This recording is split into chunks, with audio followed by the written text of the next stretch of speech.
Today's podcast is sponsored by the Association of Mature American Citizens. Guys, it's the only alternative, conservative alternative to AARP. Go to amac.us/Carter. amac.us/Carter. You will not be disappointed. Folks, so much going on. Joe Manchin, woohoo! First time I'm like celebrating Senator Joe Manchin's decision not to back the Build Back Worse bill ever in the history of history. That's why if you're watching on YouTube or something, I have this little death mug from Los Días de los Muertos. The bill is effectively dead. But I will be explaining, along with my good friend Sean Spicer, former White House press secretary and author extraordinaire, I will be explaining why that may not be the end of this crazy bill, why they may be piecemealing this bill, right? So Senator Joe Manchin votes against the bill, can't hide it in the 17,000 pages, all the crazy junk that's in there, you know, especially like all the pork and what they're trying to do, and they want to transform our nation. But guess what?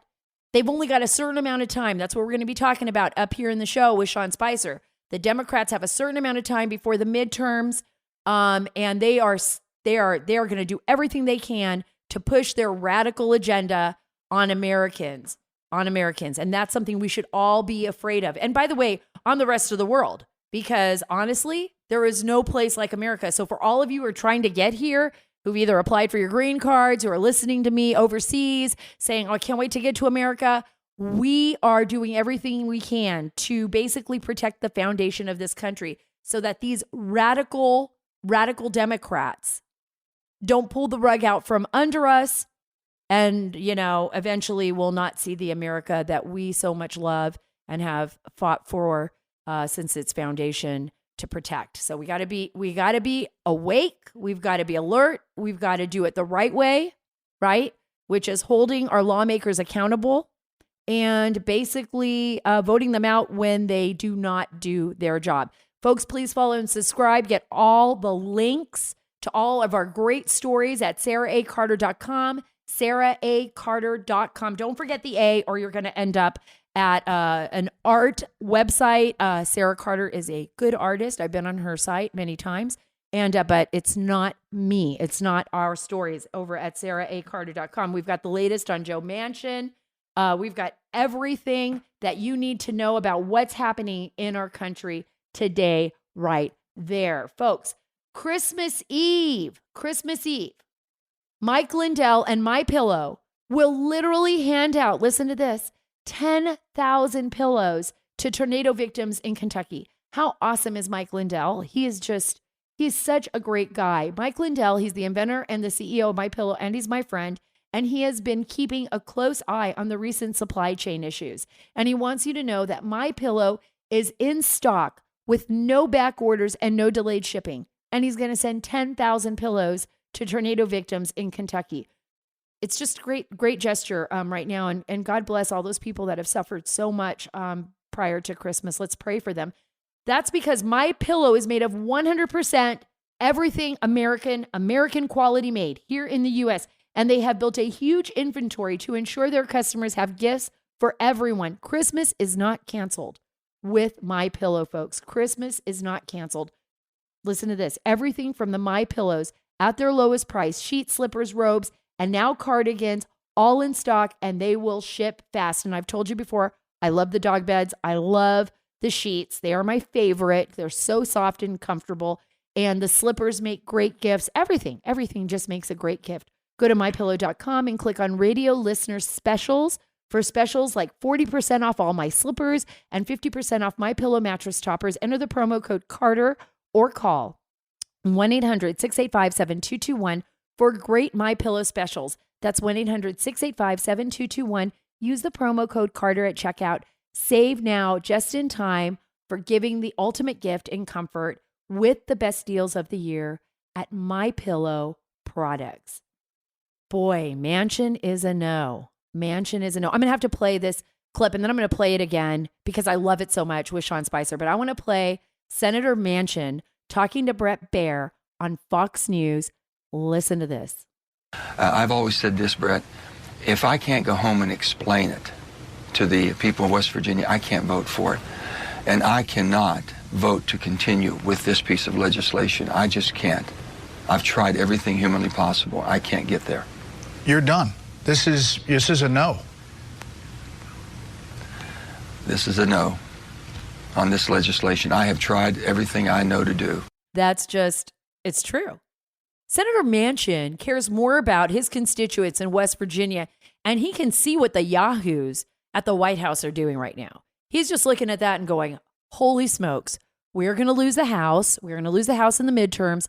This White House is a bungled mess, and I just got to protect my constituents more than I've got to be worried about this crazy bill, this insane bill. Now, Sean Spicer is coming up in a moment, folks, and he has a warning for everyone. So don't think that just because this bill did not pass in its entirety, it doesn't mean that parts of this bill will not pass. And we've got to be really concerned because the bill itself, right?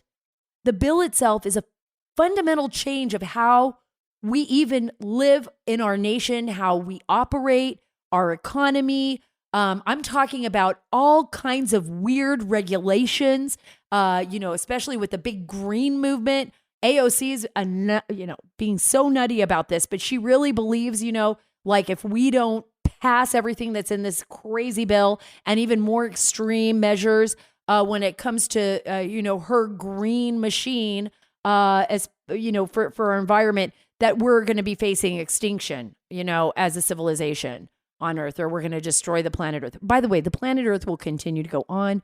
We may extinct ourselves or something may happen, but planet Earth will continue to go on because it's a planet. It's a planet.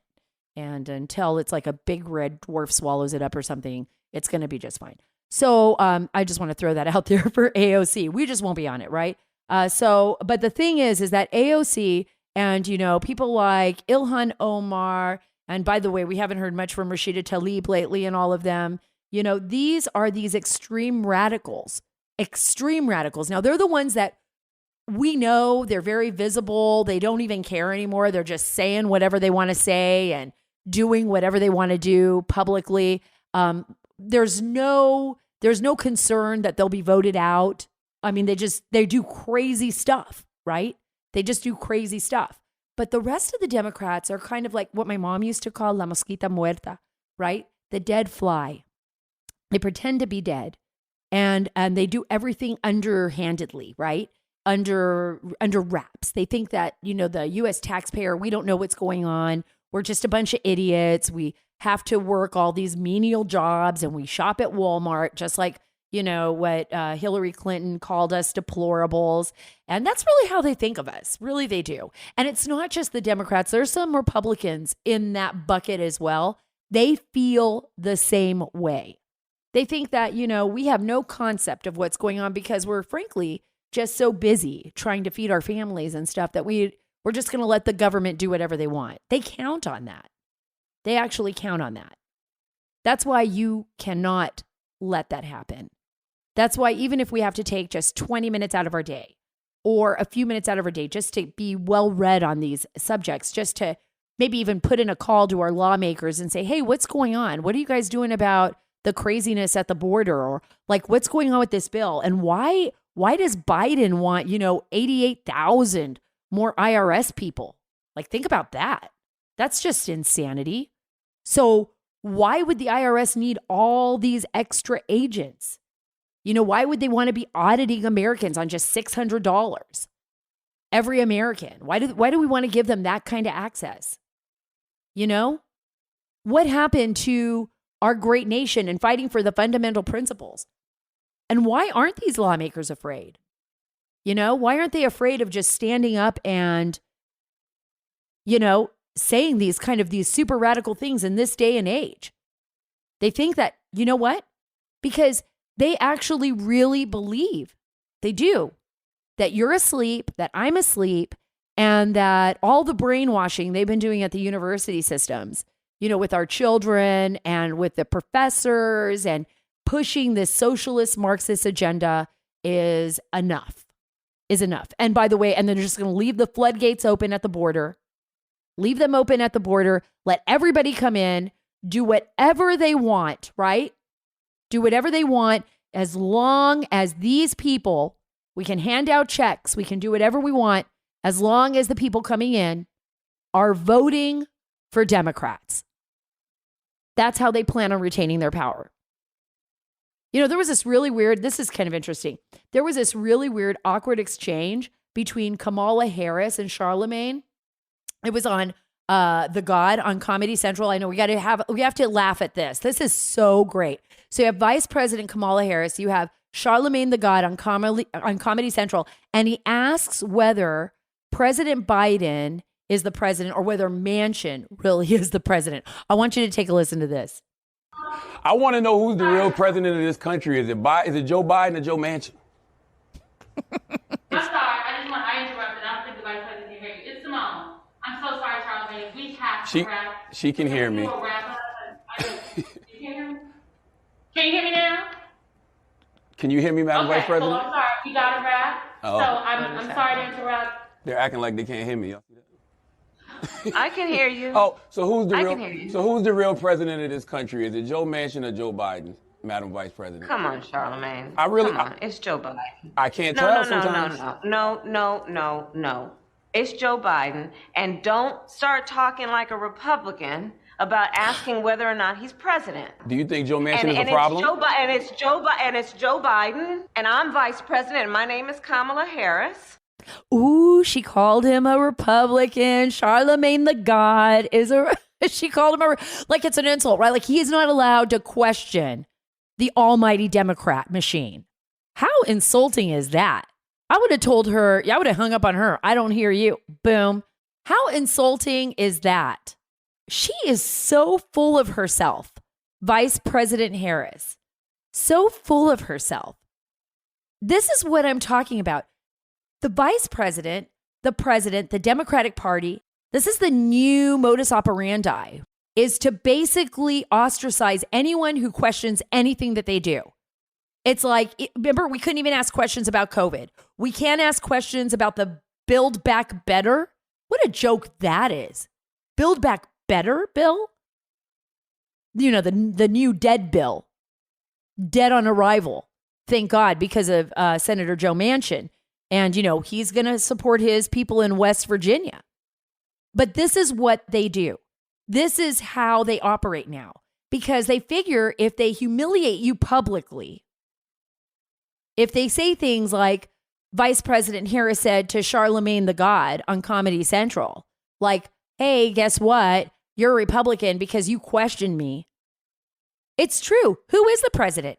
Does Kamala Harris really think that the independents out there, other than the far, far left, believe me, I have friends that are Democrats. I do. I still do.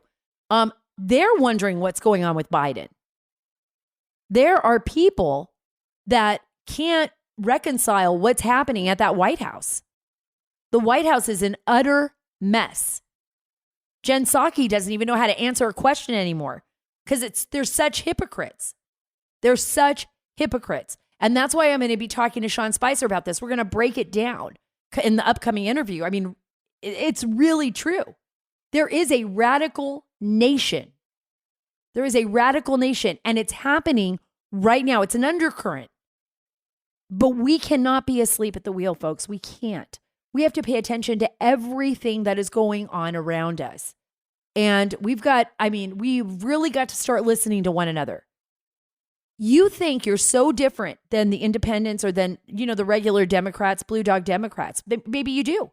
Maybe I do. But I don't think so. I think we're starting to see that we all have a lot more in common than we do differences, right?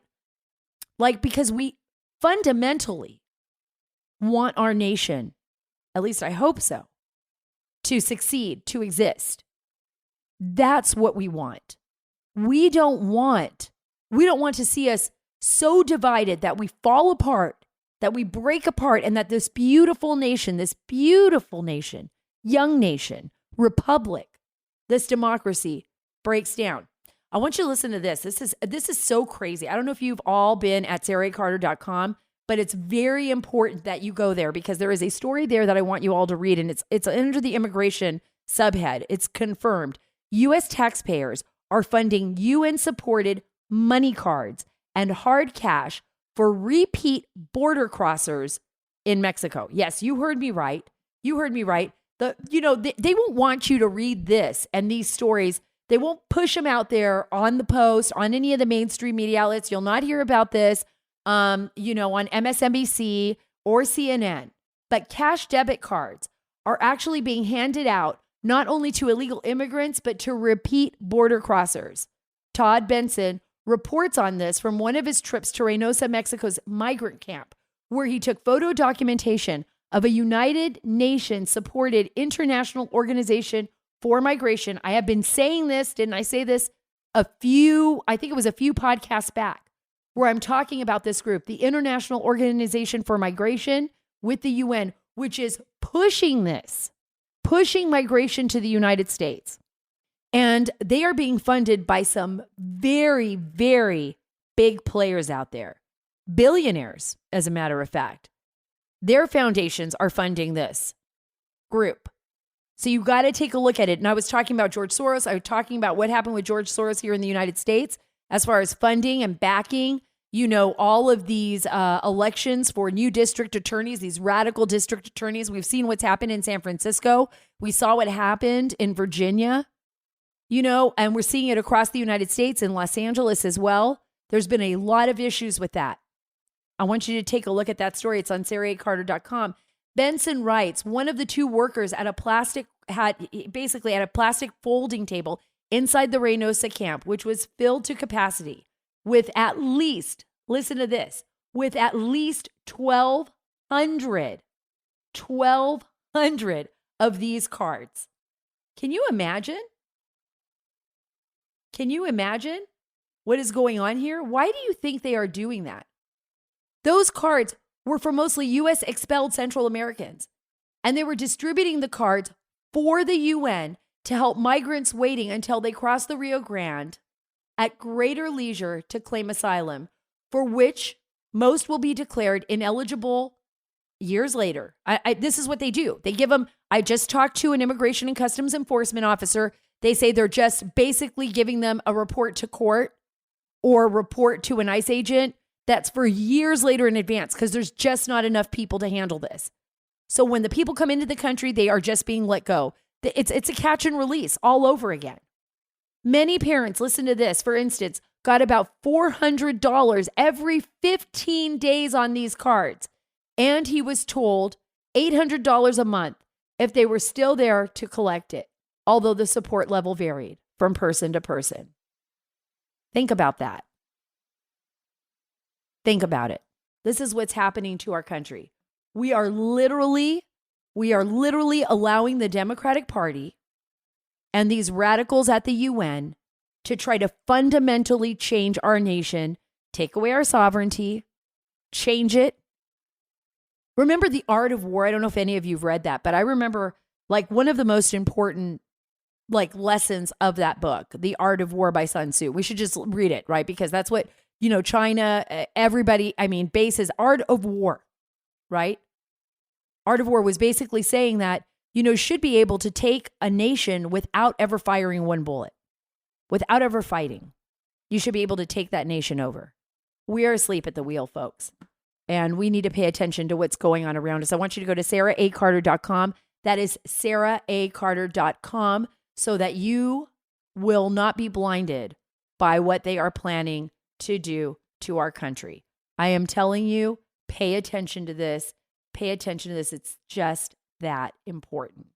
So, hey, folks, don't forget, go to mypillow.com, and click on the radio listener specials for specials like 40% off all my slippers and 50% off all their pillow mattress toppers. It's that time of the year. I just want to remind you, Mike Lindell is doing everything he can, to make Christmas special for all of us. Enter promo code Carter or call 1-800-685-7221 for great MyPillow specials. That's 1-800-685-7221. Use the promo code Carter at checkout. Save now, just in time for giving the ultimate gift in comfort with the best deals of the year on all MyPillow products.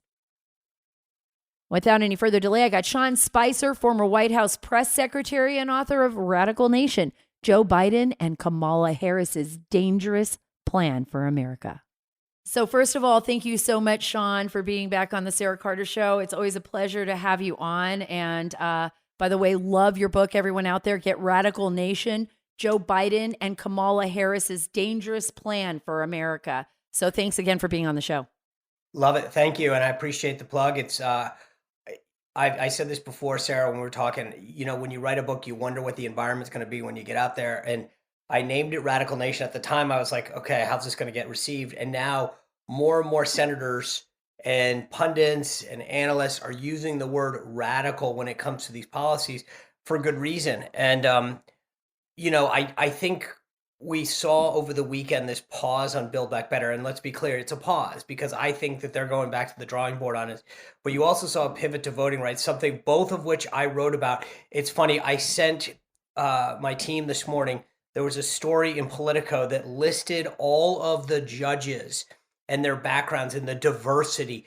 I literally wrote about this in the book saying, watch the judicial nominees. These people are reaching out. They're trying to do this diversity thing where they're finding people who, you know, sat on a park bench to be a federal judge because they're woke. And sure enough, there's a report today that the people that they are reaching out to fill these judicial nominations aren't what they call traditional, right? Meaning they're trying to find someone who's like, you know, arbitrating a student council fight in you know, such and such middle school because they're woke. That's exactly it. They're legislating from the bench. This has been like, I think, a policy, a brilliant modern policy, actually terrifying for America. But what the radical left has actually honed in on is just like, let's legislate from the bench. Let's legislate in their counties with like, what we're seeing that with district attorneys, right? And, you know, defunding police, no bail, low bail systems. We've seen what's happened to the United States. Particularly, Sean, if you're looking at like San Francisco, what we saw in Loudoun County, actually, that was a gift for us because now we've got, you know, Youngkin and his governor in Virginia. But it's pretty frightening. I really believe it's very frightening what's happening. So right two now. things that are important, well, a lot of important what you said, but two big things that I want to take off of that. Number one, I think you're right. The Loudoun County stuff was a wake-up call to ordinary Americans who said, you know, I've sat back, I've kind of watched things and watched this evolution, but it is an iterative process that the left has been undergoing. And finally, people woke up and are taking their country and their communities back. But secondly, this is part of their plan. This is the goal right now, is to use this time to pivot and to go to, you know, voting rights, quote unquote, all of this stuff. But make no mistake about it, this is not a time to sit back on our heels and say, okay, we won. This is them just going back, recalibrating. How do we break this up into smaller morsels? How do we go from here? But I worry that people think somehow because we got a win, and the win is, you know, that Joe Manchin is at least representing West Virginia, that people are thinking, right. So it's I want people to hear Joe Manchin, and then I want to talk to you about it. I've always said this, Brett. If I can't go home and explain it to the people of West Virginia, I can't vote for it. And I cannot vote to continue with this piece of legislation. I just can't. I've tried everything humanly possible. I can't get there. You're done. This is a no. This is a no on this legislation. I have tried everything I know to do. I mean, that was pretty direct, right? I mean, that it was. Brett Baer was like, whoa, wait a minute. It's a no. But what do you think we need to be worried about? Because you said, I agree with you. This isn't time for us to go to sleep, fall asleep behind the wheel. We're going to crash our vehicle, right? We're going to destroy this country if we don't stay awake. And I think that's what you're saying. Yeah. I mean, what I'm saying is that the fight is not over. We have a reprieve. But at the end of the day, these guys are not giving up. They are going to continue to figure out how to break this up or get it through. So they're going to go work with Manchin. They may not have had sort of a great week and they might be frenemies today. But at the end of the day, the bigger goal remains. And that is to figure out how to break some of these things up. So they may do the child tax credit right away and then figure out how to do small chunks here and there. But like I said, make no mistake, the fight is not over. They have 11 months until they lose the House of Representatives officially. And until that time, they will do everything they can to break this up into morsels, big, expensive morsels, and get it passed. That's a really good point of view. I mean, other people are saying, look, it just shows that the Democratic Party is so divided. They didn't even go back and reach out to Manchin, and they basically they, as our producers described it before we got on the show, they nuked him. They nuked him. But you're saying no, not necessarily. I mean, well, they have to look.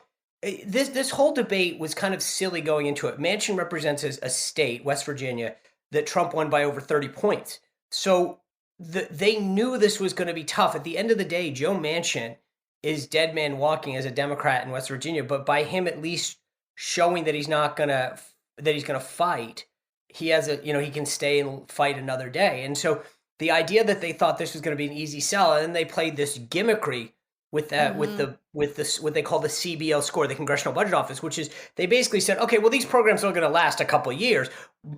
No one buys that, right? We all know that they're not going to sunset a provision a couple of years in. So it's a budget gimmick to say, oh, well, it only costs $20 because we're only going to have it for 2 years, when we all know that it's going to go infinitum. So Manchin was like, hey, look, I'll spend 1.7 trillion, which stop and think about that. If somebody said to you, I'm willing to go along with you, Sarah, but only to the tune of 1.7 trillion. I mean, let's but then they played the gimmicks and they said, well, what we'll do is we'll pretend that these programs sunset when we all know they won't. And the CBO said, we know that they won't. And so, but Manchin, I still think there's a play to be had. And I think it's so crucial to the Biden-Pelosi legacy that they're not going to stop. Well, even with the 1.7 trillion, we all know, and we talked about this at the top of the show, we all know that it's going to be over 3 trillion and it's just going to keep going. And I tried to put that into perspective, Sean. So I was like looking online, like, what would it be like to have $3 trillion like right in front of me? And this mathematician, he figured it out. He said, literally, okay, the 1.5 to 1.7 trillion would be over 67,000 miles straight up. That's going into space. And 3 trillion would then be over 190,000 miles up, straight up, if you were stacking the bills, $1 bills right up on top of each other. And that would almost reach the moon. So that's just to put it into perspective for everyone out there what $3 trillion is. 3 trillion. And explain in that, because your book is very clear. There is a radical plan for this nation through the Biden administration, a radical agenda. What parts of the bill concerned you most? The biggest ones are the ones that we don't know about, right? When you have something that's over 1,700 pages long, there's stuff that's in it. But I'll tell you, there's a payoff to the media that they don't want to talk about, meaning that they are subsidizing local media because they're failing. So there's a payoff to the media. There's a $1.5 billion payoff to trial lawyers so that they get paid on the front end for suing people, right? So if you ever take a case on contingency, the whole idea is you get paid on the back end and then you can write off everything on the back end. Well, they're changing the law as a payoff to trial lawyers to allow them to pay to write it all off on the front end, which I'm sort of thinking that undermines the whole point of a contingency fee. And then you've got the climate change stuff, 88,000 IRS agents. I mean, all of these things, it's big government baked in. Why do you need 88,000 additional IRS agents unless you plan to just go after people? Exactly. That's frightening to me. And I talk to people about this all the time, just regular Joes, regular Americans. They're like, this is just crazy. Like, the government's going to know everything I'm doing, and they're even going to want to know like what I spent $600 on. I mean, there's no other reason for adding on all those extra agents unless they're just thinking of spying on the American people, even more so than they already do, and that being the government. I mean, you were the White House press secretary under Trump. Did you ever think that the office itself could be that involved in everyday Americans' lives? I mean, that's pretty frightening concept. Well, again, that's why the book is called Radical Nation. But I mean, this idea of how pervasive government is becoming, it's intruding into your personal lives. It wants to know about your financial transactions. It wants to know what you're doing, where you're doing. I mean, think about how we're doing now with vaccines. But let me tell you another provision that's in there as well. You've got the IRS agents. You've got the provision about financial transactions. There's another provision in there where they're what they call reclaiming 400,000 green cards. What does that mean? Well, since 1992, there have been 400,000 green cards that haven't been used. So, 1,000 in 1995, 2,000 in 97, whatever. I mean, somehow it comes out to about 400,000. They're reclaiming all the unused ones going back to 1992 and giving 400,000 people permanent residency in the United States. That's in the bill.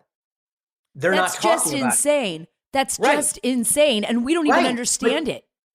But because remember, part of this is always trying to figure out how do we get more people on the voting rolls, whether it's in New York City, 808,000 people now being able to vote in local elections, whether it's giving Afghans so-called SIVs, we know they're not SIVs. How do we give them DACA status, which is the first step in becoming a full citizen and voting? And then how do we give these people permanent residency, one step shy of voting? They are constantly trying to create new voters. And all of this stuff is in these bills that no one wants to talk about. And they do it so that you don't even have time to think about it or talk about it. I mean, a lot of times by the time a bill is passed, the American people have no idea what kind of pork is in there, what they're planning on doing, how the bureaucracy is operating. I mean, it really is a swamp, but it's even scarier than that. I think like the swamp now is becoming like a caricature, right? Like kind of like a cartoon thought. This is a very, very serious issue. I mean, you can literally fundamentally change this nation's policies and politics and its social construct through these bills. I mean, it really can become a radical nation. So, Sarah, what you're touching on, I want to just expand because I think you're bringing up an absolutely amazing point that I don't think people fully appreciate why the word swamp is really used and what you're describing. And here's how it works. If I give you, let's just say I give you $1 million. I say, Sarah, well, I tell you what, if I give you $1 million, will you talk about how awesome my Newsmax show is twice a week? For $1 million, will you do it? You go, okay. He never paid me anything. Well, thank you. But it's awesome anyways. But the point is, you give $1.5 billion to trial lawyers. You give another couple billion to local media. You give another couple billion to this industry, to pharma, to this other industry. This idea is basically you buy people off. And that's what they're using these bills on. And people don't understand when I say stuff like no one knows about this provision or this is something that's not happening. Part of the reason is that there is the bill creates this inherent buy-in where everybody jumps off the bridge together and says, I may not like this, but I'm getting $1 billion. You're getting $1 billion, you get $1 billion, you get a few billion. And so everybody feels like, all right, as long as I'm getting my taste, I don't really care. But you add up all those billions of dollars that we're frankly borrowing from China and you come up with $1.7 trillion. The problem is that no one wants to tell you how bad it is because it's collectively gotten everybody to buy in to that dollar amount. And as long as everybody gets their taste, they're all good. And that's the problem with DC right now, is that everybody's at the trough saying, just give me my taste and then I'll be on board. And everybody becomes part of that kind of criminal enterprise. Either they, in my opinion, that's what it is. Because, right, if we all commit the crime together, nobody's willing to turn in the other person. I mean, that's really what it's come down to. So you'll find Republicans, you'll find mostly Democrats, but you'll find people on board until now where I think people are starting to wake up and say, wait a minute, this isn't just about going to the trough and getting our cut. This is like fundamentally going to change our nation where, guess what, guys and gals who are at the trough, there won't be a trough anymore, except for the people up on top. Everybody's going to lose in this game. You know, when people talk about how DC used to be and we all used to get along, what they don't always tell you is there was a formula. And so sometimes it was 70-30, sometimes it was 60-40 or 65-35, it doesn't matter. But the majority would say to the minority, I'll tell you what, we're in charge, but we're going to give you 30-35% of, let's just say it's $1 billion. So we'll give you you're the ranking member in the minority of this committee, of the Appropriations Committee. So we're going to give you, $350 million to dole out to your members, and we'll keep 650 as because we represent the majority, we'll dole it out. And so everybody was happy because they got fed. And so when people talk about how DC used to be, the used to be was, we're just going to blow a ton of money, but we're going to make sure that you get enough money to sort of wink, nod, stay quiet, not rock the turnip cart here. But the reality is that everybody was just all bought in together, to your point. And this is what the problem is. Inherently, it was like, I'll vote for this, or I won't object to it, to your additional billions of dollars, as long as I get a little taste on the back end that I can either spread out to my special interest, bring home to my district. But everybody played the game together. And who lost? The American taxpayer. I mean, right, the American people who right. by the way, go to the grocery store and they're either not finding their products right now that they're looking for because of all the supply chain issues, or they've seen soaring prices, inflation going up, who now see this Build Back Better bill, that the House passed, but now it's not going to pass muster. Thank goodness. The one thing I'm happy about today is Senator Joe Manchin, saying no to it. But it doesn't mean it's not going to come back in a different form, right? No, all it's meaning is that it's going to get chopped up. So they're going to take, and the only real good saving grace on it is a lot easier to hide all that swampy stuff that I was talking about in 1,700 pages. But still, when you're spending $300-400 billion, you can still do it. And so what they'll do is they'll chop up pieces of it and say, okay, well, you take this bite. I mean, it's kind of like, when you got a kid that doesn't want to eat their broccoli, you cut it up into smaller pieces and all right, just one bite, and then just another bite, or another bite. Well, this is how they're going to pass it. They're going to one off every little piece. That's exactly it. And and I wonder too, just watching how everything is playing out right now, if there isn't some type of undercurrent. Now, I'm going to ask you your opinion on this, because I really think the Democrats are very concerned about the upcoming midterm elections. I think that, but I also believe that they're going to try to play whatever they can to continue, like you said, getting those voters in, or mail-in ballots, or whatever it takes to try to win elections. And I'm already starting to see it play out with lockdowns in California, or mask mandates, or, there's this concern. I'm talking to people, they're really worried that something, I don't even know if it's like PTSD from the last election, but people are just worried that the Democrats either aren't going to want to relinquish, or they're going to make it impossible for the Republicans to actually take back the House. My view is Republicans need 5 seats right now. They're going to get it through redistricting anyway. There's enough new seats, and some they're going to codify some swing seats to make it a heck of a lot easier. I think unless Republicans literally go out and shoot themselves in the foot, they will be in the majority come January of next year. That being said, Democrats, and this is why I keep warning people, is that Democrats know this. There's no question about it. I mean, they realize, if you talk about down in Texas, there's 2 seats that they pick up there. There's a couple in Florida that are definitely pickups. And so they're going to get this. Literally, the question is by how much. So is it by 4? Is it by 20? But they're going to win the majority. And I think Democrats know this. And that's why my point is that when you're going to lose, and there's nothing they can do about it, that Pelosi's already knows that this is it for her. It's her swan song. So how much can I get done? So that's why they'll chop it up into those bite-sized pieces. There is no window after that. Joe Biden becomes effectively a lame duck president in November of next year. Speaking of that, we can only pray that that's the case. And I agree with you, Sean, wholeheartedly. Other than like a weird black swan event or the Republicans shoot themselves in the foot, you're absolutely right. I think the House goes back to the Republicans. Can do it. What do you think about? Oh, yeah.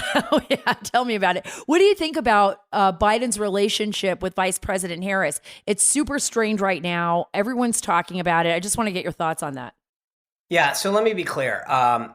I think there's a big difference between Biden's relationship with Harris and Biden's staff relationship with her staff and her. So let me break this down. First of all, and I make this very clear in Radical Nation, that Joe Biden chose Kamala Harris not because she was qualified, but because of her gender and the color of her skin. Vice presidents generally augment their president. So think Bush to Reagan. Think of Cheney to Bush 43. Think of Biden to Obama, right? Think of Gore to Clinton. These are people who have a ton of experience. Kamala Harris had 4 years in the Senate. She offers him nothing except a woke box checking. So, but Biden loves that. This is what I've always argued, that Biden gets the legacy part. He wants to be the shining star of the progressive left going forward. He wants to outdo FDR. He had a meeting early on that I write about in the book in the Roosevelt room with these left-wing historians, and he's trying to outdo. So he wants to appoint all of these people, the first 4-star transgender person, the first LGBTQ person to lead a department, et cetera, et cetera, et cetera. But the staff around Biden, who are some pretty serious and experienced political hands, recognize that Harris is deadweight politically, right? So she has a 28% approval rating. She was booted out of her own primary before anybody else. She doesn't come off well, connected, empathetic, knowledgeable. So they know that. But he wants to be able to say and keep her in the loop. So you've got this disconnect between Biden, the president, and what he thinks and cares about, and his staff. And so, but the problem is that Harris has gone around now and started to whine and complain about it. She's a big whiner. I know. It makes it worse. The It's bottom horrible. line is that this is not about her. And that if she was seen, I mean, the day that Build Back Better was trying to, or that infrastructure was getting to pass, and they were trying to rally the votes, she was touring a NASA facility in Maryland, right? So her job is also president of the Senate. She could have been working the phones, trying to get this. Instead, she's off on a tour. Optically, it doesn't look like she's in the loop and trying. Well, the whole White House is a total mess. I only got a minute left with you. I want to ask you one last question, Sean, and then of course I'm going to bring you back on because I think you're just so knowledgeable about all of this, and you speak to the layman. But is Trump running again in 2024? Yes. And what about? Oh, okay, all right. Explain. Did he tell you? No, Trump will never tell you anything because he gets it. He understands how to be a showman, how to keep the audience, in this case, engaged. He wants to play a role in the midterms. He clearly is playing a role. And so he's not going to tell anybody. But the schedule he's keeping, the comments that he's making, the things that he's doing politically all indicate this. And I think when you hear him talk about not just wanting to reengage, but frankly, what they're doing to the things that he accomplished and the state of the country, I think that he wants back in because he wants to take what he accomplished and move it forward. And right now he's watching it move backwards. So I think it's more of I got to get in and cement my legacy and my policies because I've watched how quickly it's turned around. So there's nothing in my mind that would lead me to believe he won't. Now, all that being said, I mean, I'm saying Governor DeSantis, you got Senator Tom Cotton. No one runs and effectively if Trump's in. If he's in the race, I mean, sure, there may be some gadfly, there may someone be who actually is serious, but there is no credible challenge to Trump in the Republican primary or caucus. Wow, from your mouth to God's ears, Sean. Thank you so much for being a part of the show. I know you took a lot of time out of your busy day to be with Always us today. Always a pleasure. So I love talking to you, Sarah Carter. I love talking to you too, Sean Spicer, and I can't wait to get you back on the show. Great conversation with Sean Spicer. I'll be bringing him back on. Personally, I want to see Nikki Haley as the vice president or president. I want to see her running with anyone. I think she'd be great. That's just my 2 cents. Hey, the stock market is volatile and the current administration looks to increase your taxes, pander to China, and mislead you about inflation. That's far worse than a few mean tweets. So in honor of better financial times, Universal Coin and Bullion is offering a 1 ounce pure silver. Listen to this, pure silver tribute coin featuring America's 45th president, Donald J. Trump, at their cost. You'll get a pure 1 ounce silver coin honoring former President Trump at the same price Universal Coin buys it from their vendors. Throughout history, silver and gold have been a hedge against inflation, and we all know what's happening right now to us, and a guaranteed asset you can turn to when times are uncertain. And with Biden and Harris in office, the uncertainty seems to be getting a lot worse, folks. Diversify your portfolio and add a pure silver Trump coin to your investments now, and postage is free. Call Universal Coin at 1-800-UCB-GOLD. That's 1-800-UCB-GOLD. Their professional staff, led by America's gold expert, Dr. Mike Fulgens, are waiting for you to call at 1-800-UCB-GOLD to get your pure silver President Trump tribute coin at dealer's cost. Okay, you have to know something weird is happening in our country. When the White House is actually promising death and despair to the unvaccinated just before the Christmas holiday. Right, I'm not even making this up. People actually thought that this was not real on Twitter. They thought that this could not be a statement out of the White House. This was a COVID-19 response coordinator, Jeff, and I hope I pronounce his name wrong, Zients. I'm just really hoping. And you know what? I'm going to say it with a really maniacal voice, and then I'm going to just say it straight. Either way, you guys are going to be like, wow, just wow. Listen to this. We are intent on not letting Omicron disrupt work and school for the vaccinated. You're doing the right thing, and we will get through this. For the unvaccinated, you're looking at a winter of severe illness and death for yourselves, your families, and the hospitals you may soon overwhelm. Okay. Super scary. Super weird. This is an official statement from the White House on a COVID-19 response. We are intent, and this is just with my normal voice, we are intent on not letting Omicron disrupt work, which I believe we should just call it the she virus, but should disrupt work and school for the vaccinated, only the vaccinated. Listen to that. They say disrupt work and school for the vaccinated. They're basically saying that your children are an evil problem if you haven't vaccinated them. You've done the right thing, though. For those of you who are vaccinated, you've done the right thing, and we'll get through this. For the unvaccinated, you're looking at a winter of severe illness and death for yourselves, your families, and the hospitals you may soon overwhelm. I tell you, if that doesn't scare you, I don't know what else will. Oh, maybe Fauci's face. No, I'm just joking. You know, Fauci and this team of miscreants, I don't even know what word I can use for them. They're tyrants. They actually are. They feel power. They have been given a power, an Omicron power, a type of virus power over, and they've used fear, literally fear, to take that power. Folks, I am not opposed to being vaccinated. I am not saying that COVID-19 isn't real. But you have to wonder what is going on here. You have to wonder why they are doing what they are doing. You have to ask yourselves these questions. Are you going to allow fear to dominate your life so much so that you will hand over all of your rights to a bunch of yahoos in Washington, D.C.? And believe me, they are. Many times, we think to ourselves, oh, these are the best of the best. They're they made it to Washington, D.C. They're important. They're smart. Everything they say. No, trust me.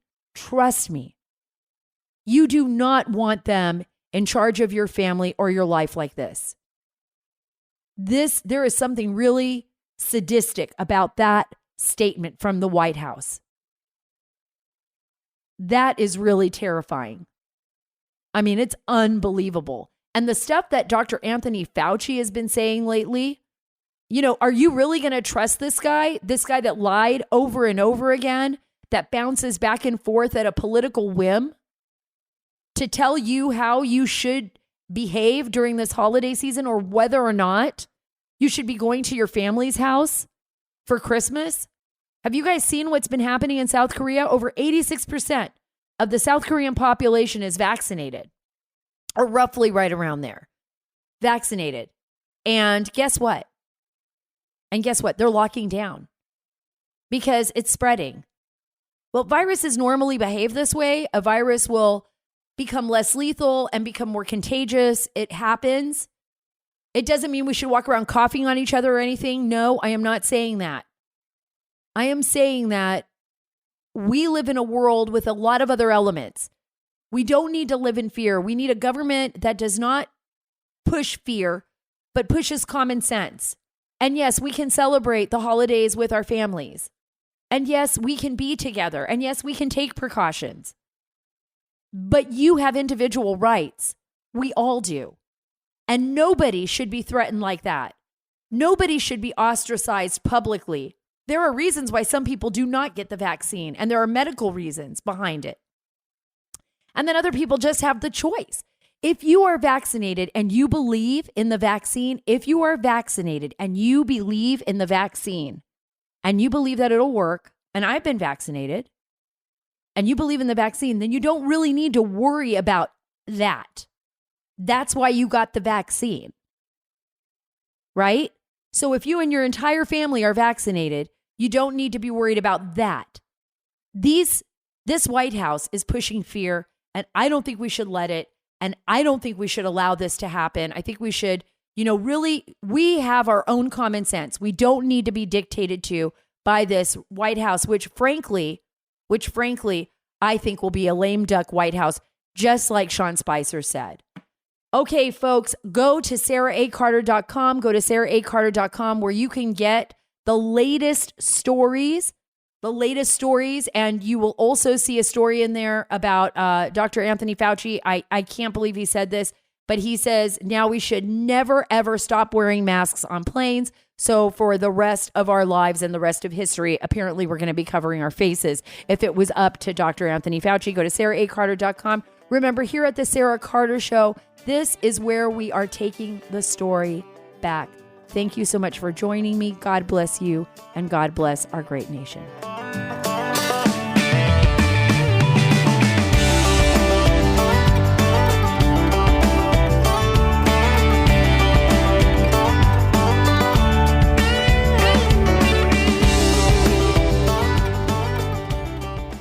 Today, I'm joined by Rebecca Weber, the CEO of the Association for Mature American Citizens. It's also known as AMAC. The most important question, I think, for so many people out there is, how much does AMAC membership cost? What does it cost the regular consumer? Yeah, so for $16 a year, okay, or less, you can join at a 1, 3, or 5 year membership. You get a couple of things. You get the benefits. You get a great subscription to a magazine. So for $16, you're going to receive a bi-monthly magazine.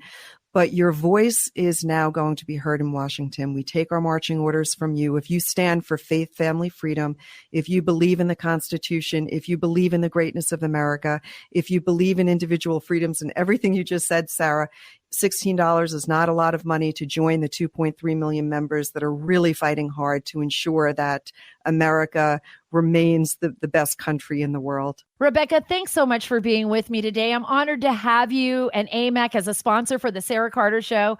For more information, folks, visit amac.us/Carter.